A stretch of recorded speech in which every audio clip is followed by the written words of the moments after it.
today on IITR onRec, we have with us Ms. Megha Vijayvargia. Megha is a 2015 IIT Roorkee alumni from Production and Industrial Engineering. She worked as a project manager at Tata Motors and Oyo, and thereafter went on to get an MBA from MIT in 2019. She is currently working as an associate at the world's best consulting company, McKinsey. Hello, Megha. Hi. Hi. How are Hi, you doing? Janam. I'm doing good. How are you doing? I'm good. Sitting in two different time zones. Yeah, I know it was so complicated and it was a struggle to actually match both our time zones. But I'm glad we finally figured out a I'm time. at IIT Roorkee. Are you on campus Yeah, or I'm in you're campus right now. okay? Great. Yeah. Okay. So, like, where are you from in India? So I'm from Ajmer in Rajasthan. That's where I grew up before moving to Turkey. Then to MIT. Yeah. All right. So for those watching, if you're all interested in management and consulting, do stick to the end till the end of the episode. It'll be really great. All right. So starting from the scratch, like what is an MBA all about? What does one learn in an MBA, and where can an MBA apply his or her skills in the real life world? Sure.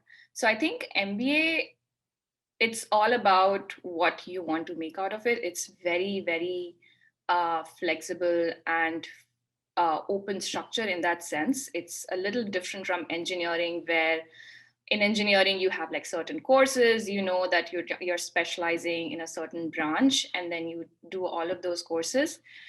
um, when you talk about MBA, it's very flexible in the sense that you think about what you want to get out of it, what are the skills that you want to build, and then build your own path at business school. So there are two types of things that you can do. You can either work on your technical skills, so building a business foundation, analytics foundation. Maybe if you want to work in tech, so doing a lot of like project management courses. You can also work on your soft skills, which I think, honestly speaking, you don't really focus a lot during engineering. So how to actually navigate the business world when you actually start working. So these are the two different things that you can learn in an MBA, and also build a vast and diverse network.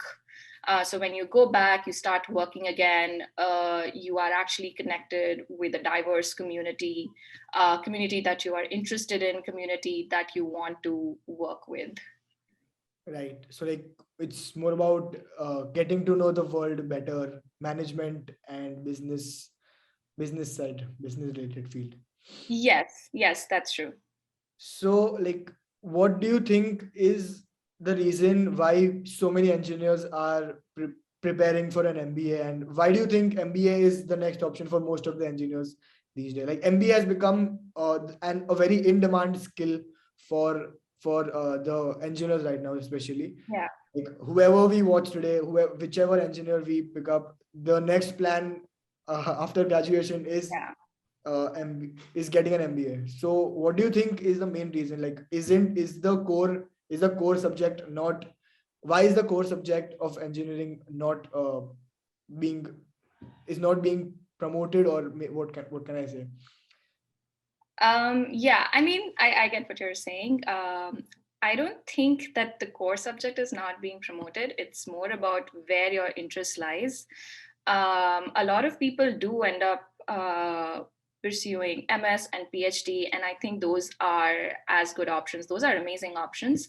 But for me, honestly, I actually, when I was at IIT, I was considering whether I should be doing MS or PhD, or should I be doing MBA. Like those three were very equal options for me. So But like, I think did you even also want to go in the research field, or when I was at IIT, yes, I was seriously considering that as an option. I think MBA was obviously at the back of my mind, that, okay, I can do this. But when I was in my second year, third year, I was very much interested in, I can actually do MS from US. And like over time, I realized that that's not what I want to do. I would actually prefer doing an MBA. And it depends on what kind of a career you want. MBA certainly helps with building a lot of soft skills and also building a foundation in a lot of business areas. So when I was working at OYO right before my MBA, I did a bunch of roles. I did marketing for them, I did product management, sales operations. And while I was working there, I actually worked with a lot of MBAs, a lot of and actually people from IIT Roorkee as well. So my first manager was from Roorkee, and I realized that there is still something missing. Like I was learning curve at OYO was really steep. I was having a good time, but I also realized that I needed to build a foundation in business to actually be able to contribute more, to add a much higher value to the table. So it's,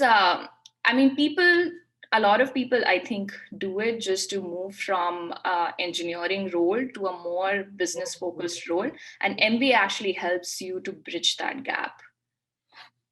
Correct. So like even you have worked for like 4 to 5 years in India, and then you went for an MBA. So like what according to you is the best time to get an MBA? Like, is it just after graduation, or should a person get some work experience before getting an MBA? Yeah. So there are two ways that you can do it.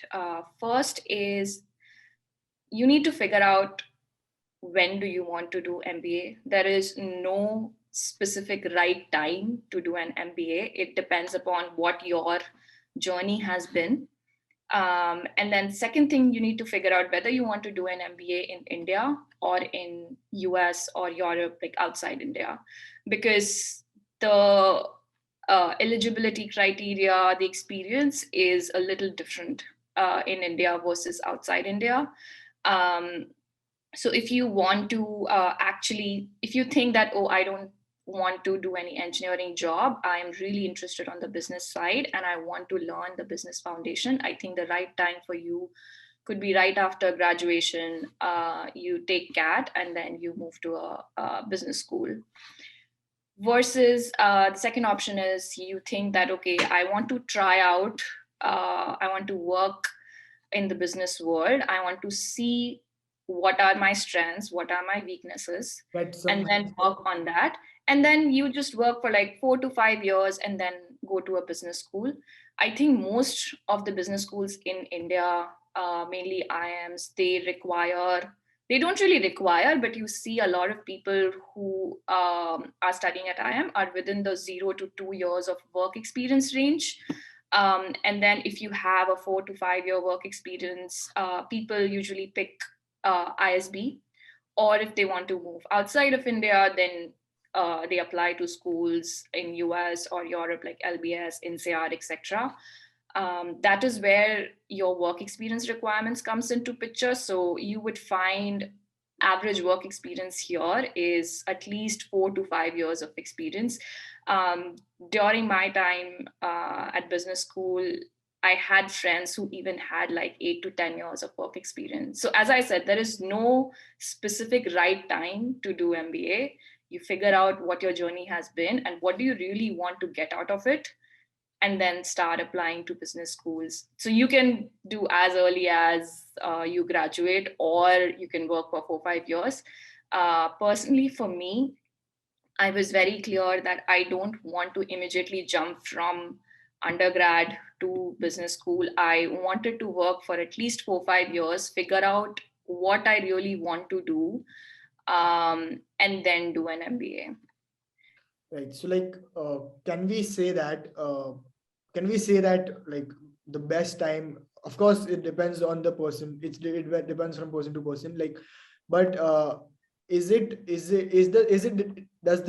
it depend upon college to college? Like if I want to go to a particular college, then I should immediately apply after graduation or get some hands-on experience or get Yeah. some work experience? Yes. So yeah, that's where my second point was, that you need to figure out where do you want to do your MBA. So if you want to do it in India, I would say don't wait for 4 years, because then it might be a little late. I mean, I'm not saying that you won't get the admission, but it's just that most of the people around you would be in the 0 to 2 years of work experience range. So if you want to do it in India, uh, like start preparing for CAT when you're in When we are in, in we are undergrad, and then yeah. try to actually get the admission in the first 2 years of your graduation. um, it doesn't hurt if you do it in your third year of work. It's totally fine, but that's like the sweet spot, I think.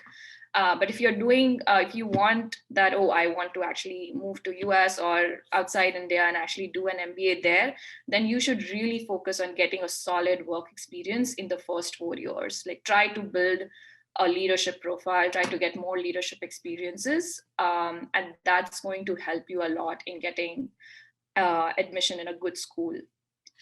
Right. So like let's talk more about Indian and international MBA as you mentioned. Like what are some of the differences? What are some of the similarities? Which one, if there is, which one is better, and which one can get you more opportunities? Yeah, sure. So, I mean, I've not done an MBA in India, so all I say is just What from you what have I've researched? heard from, yeah, what I've heard from other people, my friends and everybody. But I think the major difference that I feel is the community. I think in international MBA, when you do an MBA from US, the community is much more diverse. You have like you have people from every walk of life, every education background, every socioeconomic background, every professional background. It's not completely filled with engineers. It's filled with we had people who did who owned ad agencies, marketing agencies. Here we had investment bankers and startup people who had their own startups, who worked in like food industry to sports management to airline industry. So it was a very, very diverse group. And also in terms of various nationalities as well. So you actually come across various different cultures. So it's a very, very different experience You build than, a very strong network abroad. yeah, and you do build a strong network. And it's not just about network, it opens up your perspective as well. You start to think about, oh, you can actually, these things can also be solved these other in these other ways, because people from diverse backgrounds, they bring a really different kind of opinion on the table. So you get to see that and you learn a lot from them. Having said that, I mean, in India as well, you do have this whole diversity as well, but I still feel that it's mostly engineers, filled with engineers. So I feel that you've already spent like 4 years Years with at engineering. IIT with engineers, and then you're again going to be spending 2 years with the same type of people, which is, I mean, it's not wrong, but it's not what I wanted. I wanted to be with different types of people. And that's what doing an MBA from US actually provided, like that provided me the opportunity. And then second is that if you do an MBA in India, most likely you would get a job in India. If you want to get a job outside India, in US, Europe, etc., it's better to do an MBA there, because that's where the opportunities are. You build your network there. So it just, as I said, and I'll keep saying this, it depends on what you want to get out of it. So before doing an MBA, just don't think that you're doing it just for the sake of it, and then at the end of it, you will get a job. Try to think about what do you want to get out of it, like what skills do you want to build, what type of job do you want at the end of it, and what kind of experience do you want, and where do you want to live, because that is a big thing. Don't do an MBA outside India just for the sake of it, that, oh, I want to go to US.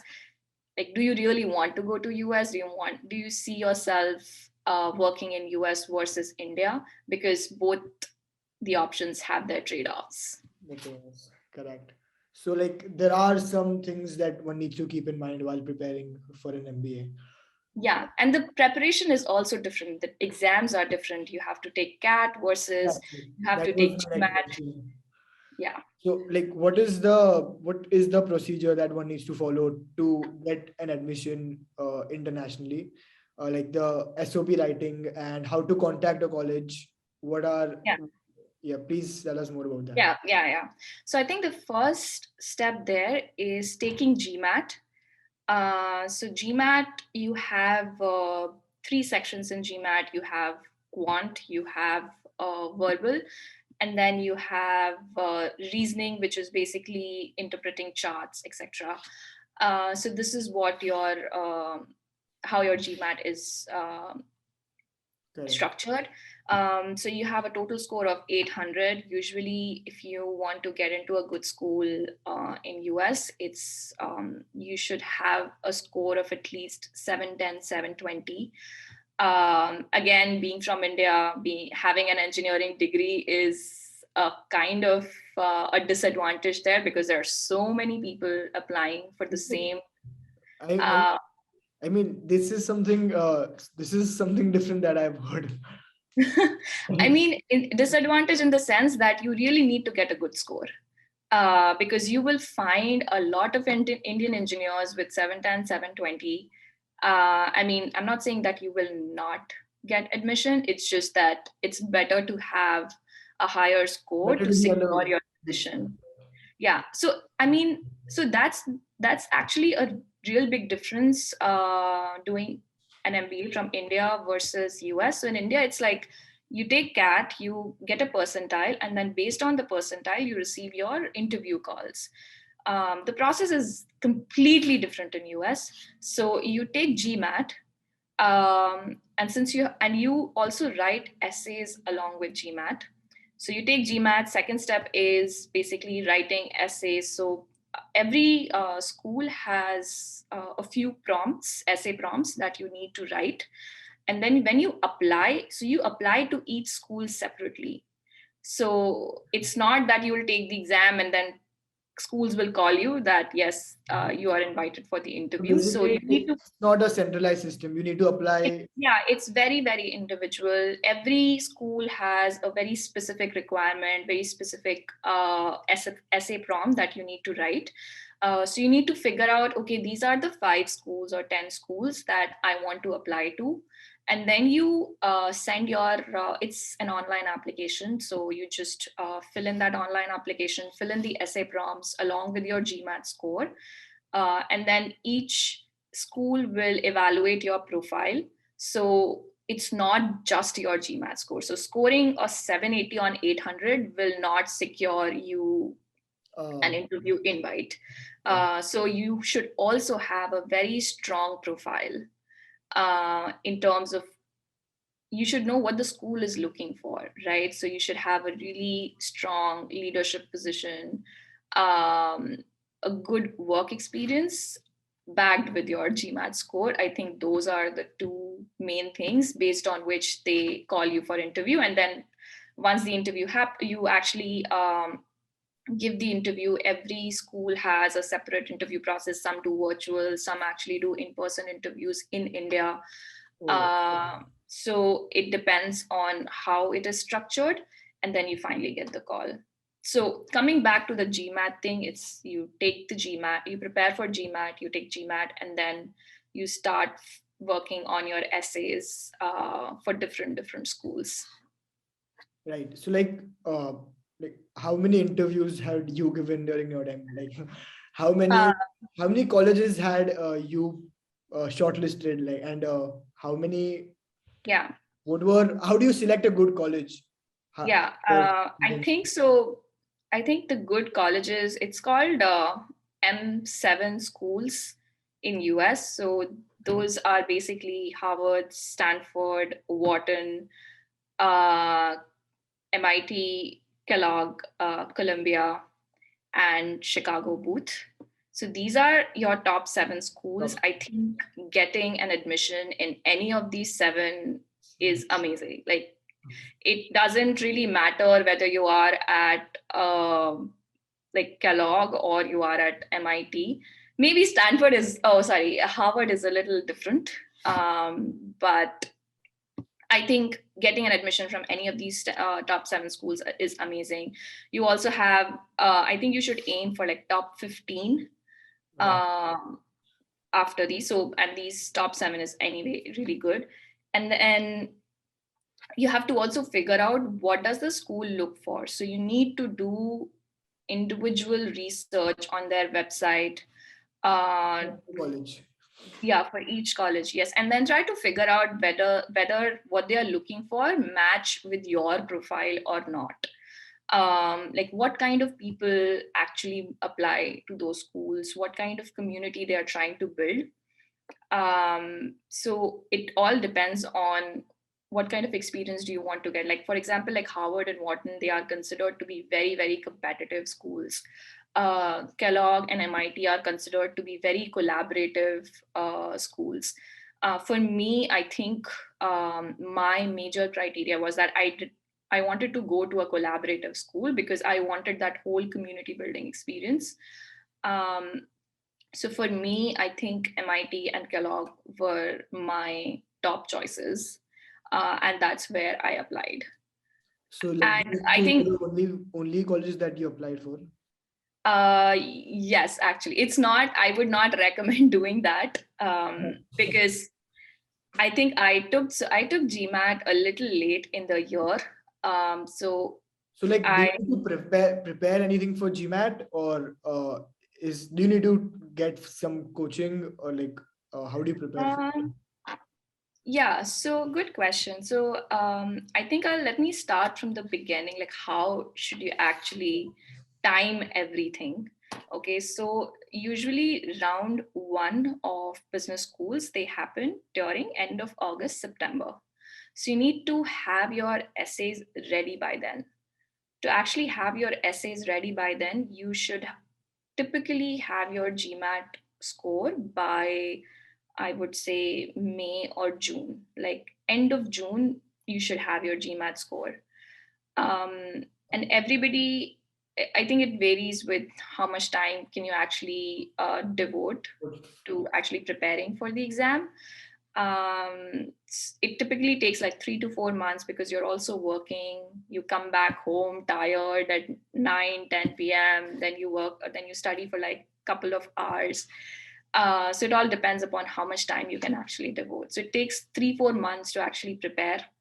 I didn't do coaching. There are like various different resources available online. You can buy those courses. So I took Magoosh GMAT courses. I used those, and I think I found them really helpful in preparing. And then, so you spend 3-4 months doing that. So I would say start preparing for it sometime in January, February. Take the exam by June or July. Okay. I would actually not do July. I would say end of June, you should have your final score. You should also make sure that you have time for several attempts. So it's not, you can actually take GMAT anytime you want, right? Like, how many times does GMAT get conducted in a year? I think it's I think it's almost every other weekend or something like that. And you have you actually choose your own date when you actually want to take the exam. So and you can take it as many times as you want. I think there is some restriction on maximum number, like there is a maximum limit in a year or so. I think there are like 5 or something, I don't remember exactly. And it's also that you need to have at least 15 days or a gap of 15 days or a month between 2 attempts. So like, is there any limit on the maximum number of attempts or the maximum age when you can? No, there's no age. So no restriction on age. As I said, you can do MBA whenever you want to do. If you decide, like if you're 40 and you decide that, oh, I want to do an MBA, you can still do it. You can still take GMAT and do it. So I think I would say, so make sure that you have some time for your first attempt. And then maybe, let's say you see that, oh, I can score better if I, uh, work for another month on it. So make sure that your attempts are kind of scheduled in a way that you have your final score by end of June. Then to actually prepare for essay prompts, you have two ways to do it. Either you do it yourself, you write your own essays, or you actually hire a consultant to guide you through the process. So basically what these admissions consultants do is that since they've gone through a lot of resumes and essays and everything, you can write your own essay and prepare your resume and send it to them, and they will review it for you and actually give you feedback that, oh, you can improve these points, this looks strong, this looks weak. So they will help you edit those essays for you. They will also help you edit resume. So it's like an editing service that they provide. Right.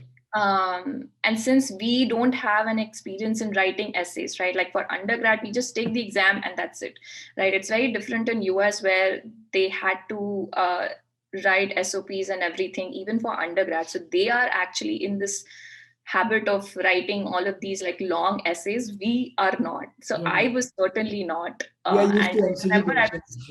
I was struggling a little bit in the beginning, coming up with long essays and everything.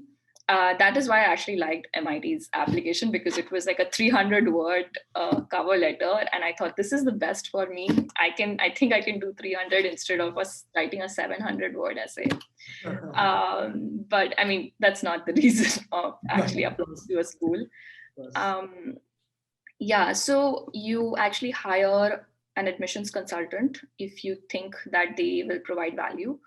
A lot of people actually end up hiring admissions consultant. They do charge a hefty amount of fees, so make sure that you account for all of it. And then I feel that it takes at least a month to prepare your first application. So after you're done that first application, I think then it's more about replicating. So you can use your stories in other schools as well. Just need to edit, tweak a little bit. But once you've finalized that, okay, this is the story that I want to tell about myself, I think then it becomes easier to actually replicate applications for different schools. But first application, I think it will take at least a month for you to refine it. It's not like, I don't remember how many times I edited my first application, because it's a very incremental step. So you create your first draft, you edit it again, you rewrite it, you scrap it, and then rewrite it again. So do it in the first month, and then by the end of August, you should be ready with your 3 to 4 applications to school, because round 1 is in September. Your round 2 is in January, and then round 3 is in I think April or May, sometime around that time. So these rounds have shortlisting, and they then call you for interviews. Is it? Yeah. So by round, I should clarify that these rounds are not rounds for you. These are application rounds. So you can apply in round 1, you can apply in round 2 or round 3. So you can consider it as that schools accept applications 3 times in a year. So they accept applications in September, January, and April.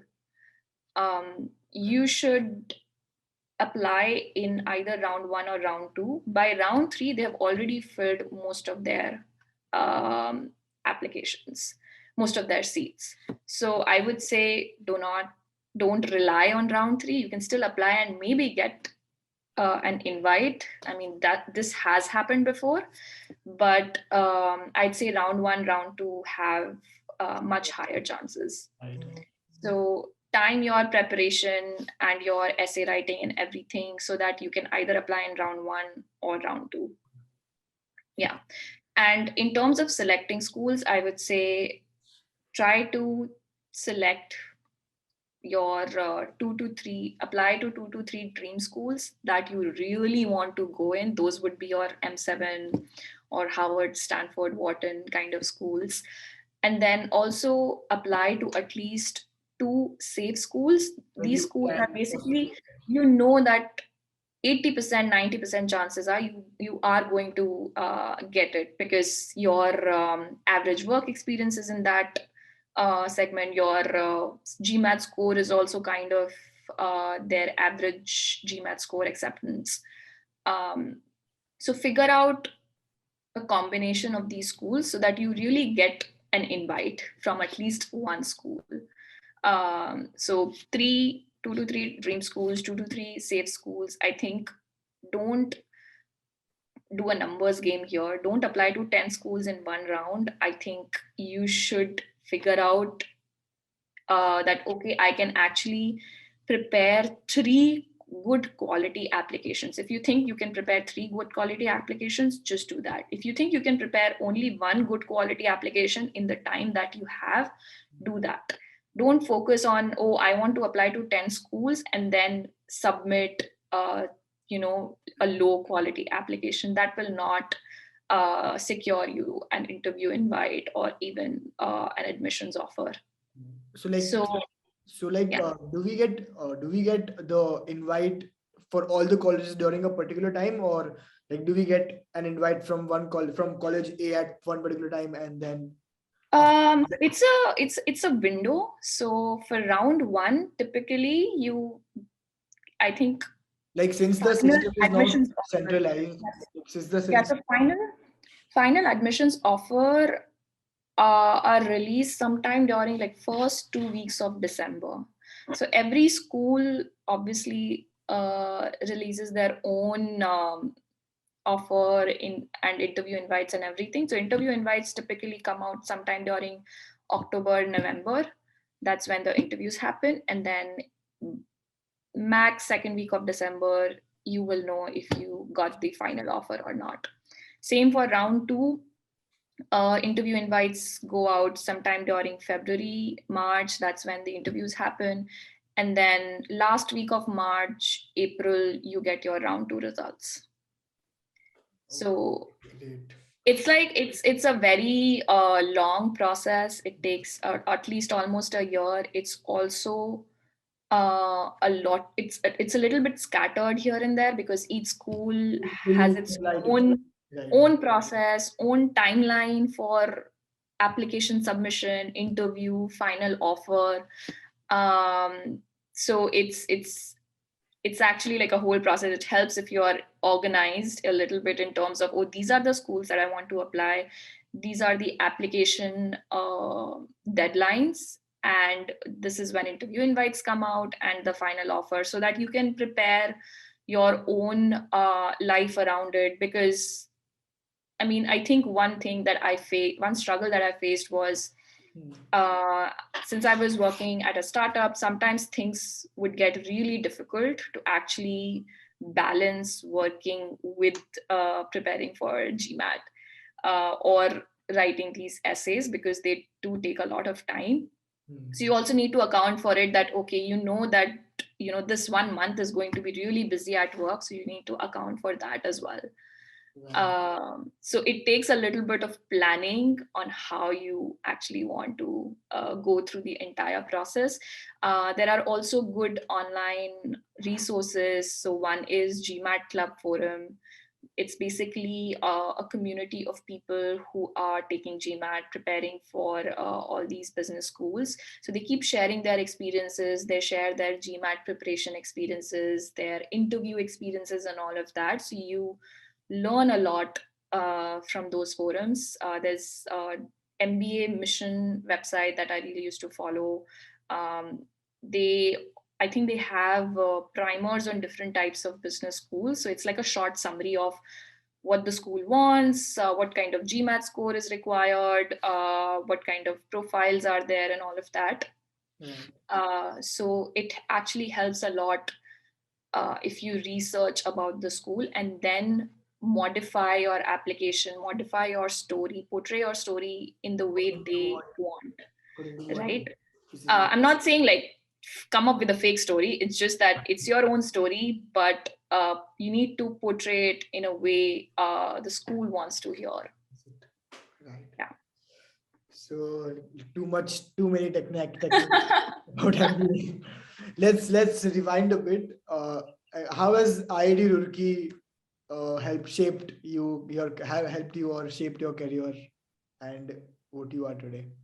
Yeah, I think that was probably one of the best phases of my life. I think the time that you spend at IIT, it's just amazing. Whether or not you end up doing an engineering job or not, I think you just build amazing friendships at IIT. I think some of my good friends are from IIT. From my hostel, I think that is a really good thing that you should focus on while you are at IIT.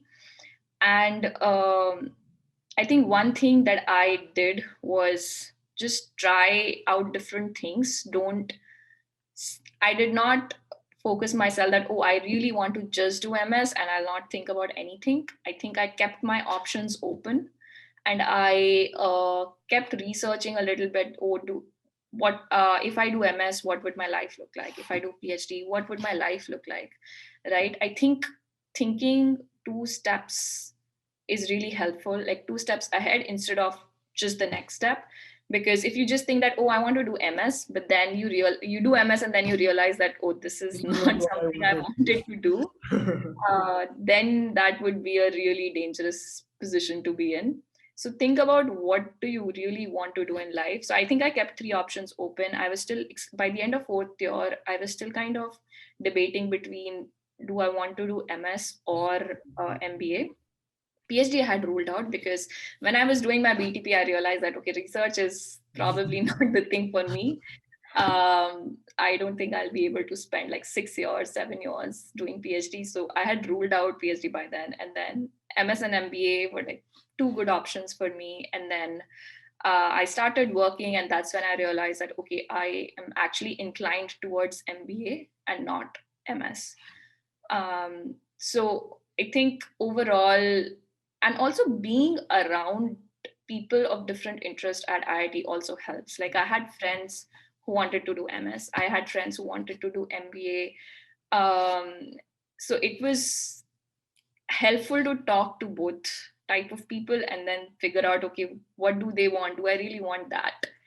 And I think that is what actually helped me where I am right now. Great. So, like, what is one of your best memories from campus? Oh wow! Oh my God!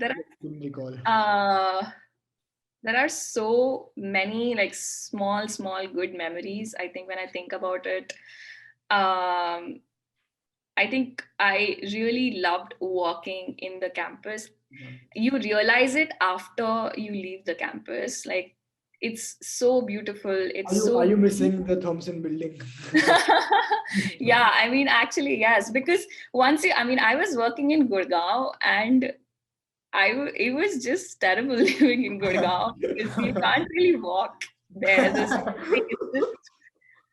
buildings and cars, and that's it. So I really liked walking in the campus. It actually brought peace to my mind. It was very calming.